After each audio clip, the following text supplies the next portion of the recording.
have come here to bury the last remnant of the Cold War in the Americas. I have come here to extend the hand of friendship to the Cuban people. Now, I want to be clear. The differences between our governments over these many years are real, and they are important. But before I discuss those issues, we also need to recognize how much we share. Because in many ways, the United States and Cuba are like two brothers who've been estranged for many years, even as we share the same blood. All right, I don't even know what to say. Joining us now, folks, Joseph Connor, my friend, anti-terrorism activist. His father was killed by the FALN terrorists in 1975 here in New York City. He's the co-author of the New Founders, What Would George Washington Think of the United States of America if he were alive today? Great to see you, sir. Thanks for having me, Steve. First, let's talk about the attacks today. When something like this happens, I would imagine someone like you, who's lost a dad and I believe a cousin in 9/11, feels it even more. Yeah, I mean, you think about those families, and you think about the poor people just went to work that day or wherever they were doing and getting on the plane, and now they're gone. And where's the justice for them? How did this happen? How do they allow these terrorists to do these kind of things? And what are we going to do to stop it right now? And there's an anger that comes out in a person whose family member was intentionally murdered.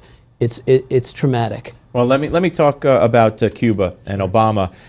You recently were at Guantanamo. I was in Guantanamo Bay. And this is, of course, Castro insisted that Obama give him back Guantanamo, and I'm sure Obama would if only he could. Talk about Guantanamo Bay, that experience. Well, I thought it was an amazing experience, and I have nothing but respect for the prosecutors and the military who run it.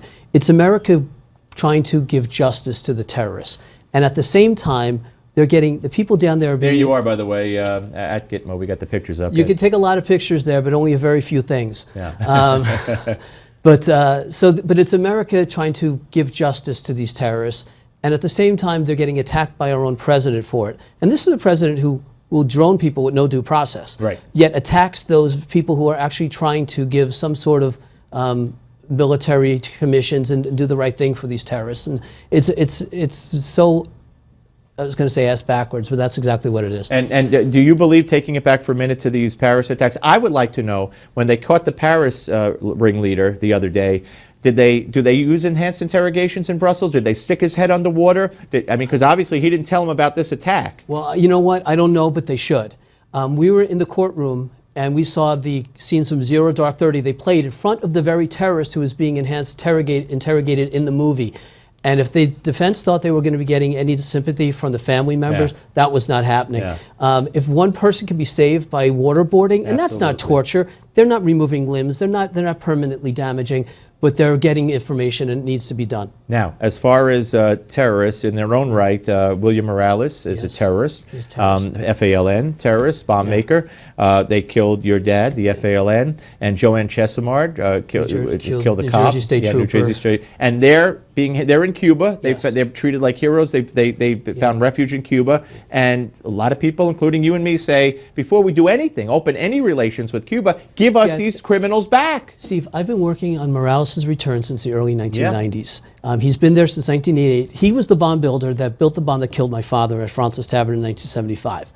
I've been working since the early 90s, and I've been told throughout from the State Department, Justice Department, well, we have no relation yet with Cuba. Well, now we do.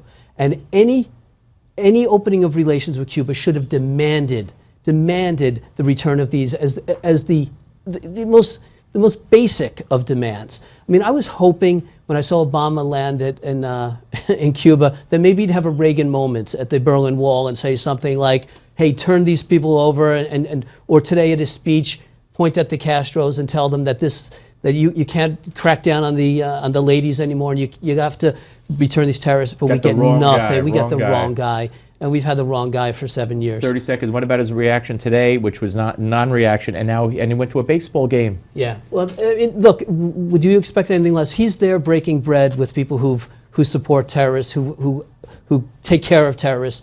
What's he going to say about terrorism going on the rest of the world? Joseph, thank you very much for coming up. It's Steve. Good to see you again. Keep up the great work. All right, folks, up next, Newsmax Now with John Bachman and Miranda Khan. I'll be back at 7 p.m. Eastern.